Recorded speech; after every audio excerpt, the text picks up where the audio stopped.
Dubai வந்ததுலேருந்தே நான் என் ஹஸ்பண்டோட மட்டும்தான் டைம் ஸ்பெண்ட் பண்ணுறேன். அது எனக்கே தோணுச்சு, அது என் பொண்ணுமே நோட் பண்ணியிருக்கா போல். ஒரு நாள் நைட் என்கிட்ட சொன்னா, நீ பப்பாவோட மட்டுமே டைம் ஸ்பெண்ட் பண்ணுற, இங்கே வந்ததுலேருந்து நீ எனக்கு கண்டுக்கவே மாட்டேங்கிற அப்படின்னு சொன்னா. அது எனக்கே ஒரு மாதிரி கில்ட்டாக ஃபீல் ஆச்சு. ஆல்ரெடி நான் ஒரு கில்ட்டில் தான் இருந்தேன். ஸோ அவளுமே கரெக்டாக அதை ஃபைன் பண்ணியிருக்கா. ஸோ வந்துட்டு ஓகேடா வாடான்னு சொல்லிட்டு இன்னைக்கு ஏதாவது வெளியில் போகலாம் அப்படின்னு சொல்லிட்டு நான் பிளான் பண்ணி அவளையும் கூப்பிட்டு கிளம்பிட்டேன்.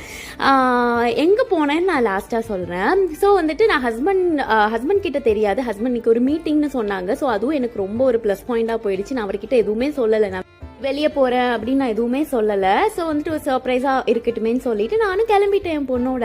ஆனால் நான் மெட்ரோ கார்டு வந்துட்டு நான் ஹஸ்பண்ட் கிட்ட வாங்கலை. எனக்கு சடனாக தான் ஒரு பிளான் இருந்தது. பட் ஒரு 2 days முன்னாடி நான் யோசிச்சு வச்சுட்டேன் இந்த மாதிரி ஏதாவது பண்ணலாம் அப்படிங்கிறதுனால. ஸோ வந்துட்டு மெட்ரோ கார்டு வந்துட்டு நான் எடுக்கலை. அவரோட வேலட்டில் தான் அது இருக்கும், நான் எடுக்கலை. அதுக்கப்புறம் நான் மெட்ரோ வந்தேன். மெட்ரோ வந்துட்டு நான் 1 way டிக்கெட் மட்டும் எடுத்தேன். என் பொண்ணுக்கு டிக்கெட் வேணான்னு சொல்லிட்டாங்க. ஆனால் நான் வந்துட்டு உஷாராக ஒரு நாள் முன்னாடி அவரோட கிரெடிட் கார்டை நான் ஆட்டையை போட்டு வச்சுட்டேன். அவருக்கு தெரியாது, இந்த வீடியோ பார்த்தா கண்டிப்பாக கண்டுபிடிச்சிருவாங்க. ஸோ கிரெடிட் கார்டை தனியாக எடுத்து என்னோட வேலட்டில் வச்சுட்டு நான் மெட்ரோ கார்டை எடுக்க மறந்துட்டேன். எப்போ போகிறோன்னு தெரியாதுன்னு சொல்லி நான் மெட்ரோ கார்டை எடுக்க மறந்துட்டேன். ஸோ வந்துட்டு கிரெடிட் கார்டு இருந்ததுனால ரொம்ப ஒரு ப்ளஸ் பாயிண்டாக போயிடுச்சு எனக்கு. ஸோ அங்கே இருந்து நான் 1 way டிக்கெட் மட்டும் எடுத்துட்டு நான் என்னோட ஹஸ்பண்டோட ஆஃபீஸ்க்கு போகலாம் அப்படிங்கிற மாதிரி ஒரு பிளான் இருந்தது. அவரை சர்ப்ரைஸாக போய் மீட் பண்ணலாம் அப்படிங்கிற மாதிரி. ஸோ வந்துட்டு அவருக்கு வேறு இன்னைக்கு மீட்டிங் வேறு இருந்ததா. எனக்கும் ட்ராவல் டைம் கரெக்டாக இருந்தது. ஒரு 45 minutes இருக்கும்னு நினைக்கிறேன். ட்ராவல் டைம் கரெக்டாக இருந்தது மெட்ரோவில். ஆக்சுவலாக வந்துட்டு அங்கேருந்து கிளம்பியாச்சு, அவரை போய் மீட்டும் பண்ணியாச்சு. பயவலிக்கு பயங்கர சர்ப்ரைஸு. எனக்கு அவரோட உள்ள அந்த ஆஃபீஸ் எங்கே இருக்குன்னு நேம் தெரியும். ஸோ நான் அதை வச்சு நான் பக்கத்தில் போயிட்டு நான் கால் பண்ணி வெளியே கூப்பிட்டேன். அவர் நான் சும்மா தான் சொல்கிறேன்னு சொல்லிட்டு வந்து பார்த்தாப்புல ஹனியாவும் நானும் இருக்கிறத பார்த்துட்டு ரொம்ப ஹாப்பி. அவருக்கு ரொம்ப சர்ப்ரைஸ் ஆகிட்டாரு.